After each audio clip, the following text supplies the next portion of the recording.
Welcome back to World Crisis Radio. 500,000 new unemployment claims plus.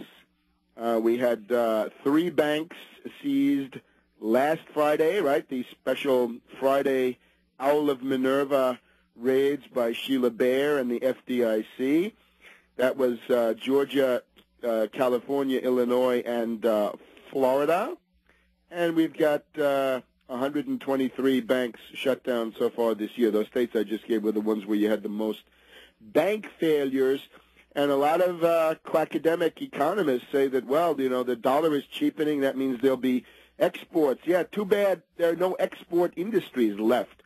Too bad the U.S. has been so completely deindustrialized. You can't pull export industries out of your nose just because the dollar goes down.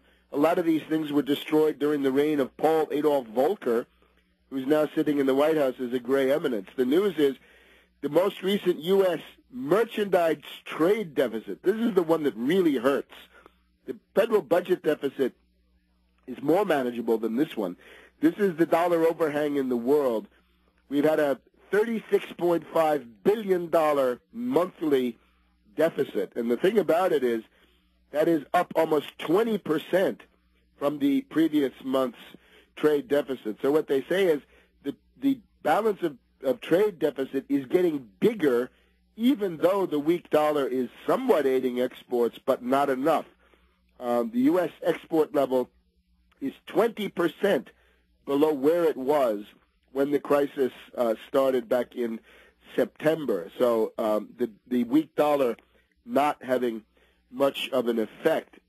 Now, we've got, again, Bernanke and Geithner and Summers under attack. Most interesting, of course, the House Financial Services Committee voted 43 to 26 to approve the Ron Paul amendment to audit the Fed. And, of course, Bernanke is freaking out on this. This is a highly constructive measure. Accountability. We want to know where that money went. We want to know what foreign banks, foreign hedge funds, foreign hyenas have gotten U.S. taxpayer money in the process. And, of course, we have the Wall Street Journal reporting this. The more interesting one is the Washington Post. Washington Post, of course, the house organ of the Federal Reserve. That's who runs it, right?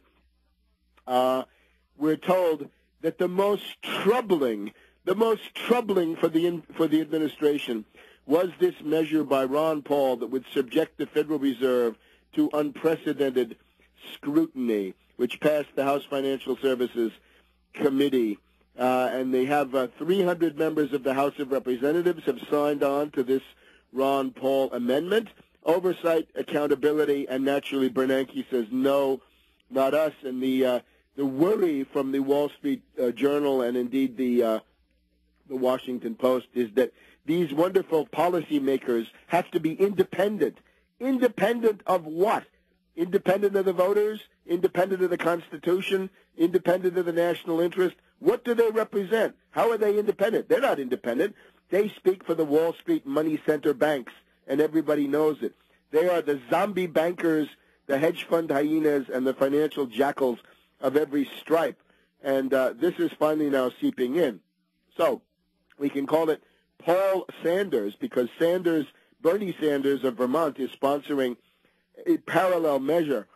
It will be harder to get it through the Senate, of course, for the usual structural reasons, but Bernie Sanders already has about a third of the Senate that have come on board. And then we have the revelations about Tiny Tim Geithner, the tax cheat, and AIG. More stuff is coming out about how Tiny Tim Geithner, when he was the head of the New York Federal Reserve, the flagship branch of the entire system last September, that infamous meeting over that weekend of Lehman Brothers in his office, and then what he did in that following week, transferring what is now $180 billion plus to AIG, with tranches of that in the $10 to $12 billion range going to Deutsche Bank, Barclays Bank, Societe Generale, other foreign banking institutions, as well as a good hefty $15 billion or so to Goldman Sachs.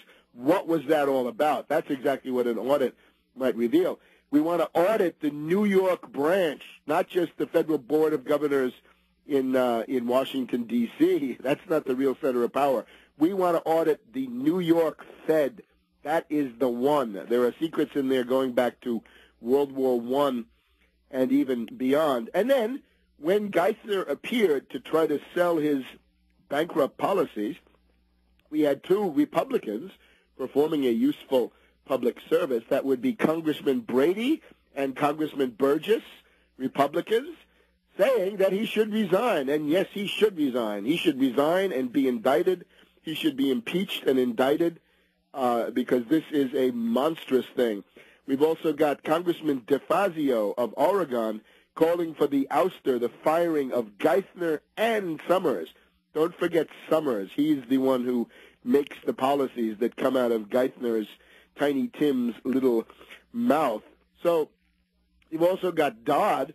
Dodd, in order to try to hang on to his Senate seat, is striking the pose of somebody who wants to strip away the regulatory dimensions of the Fed, because it's an easy argument.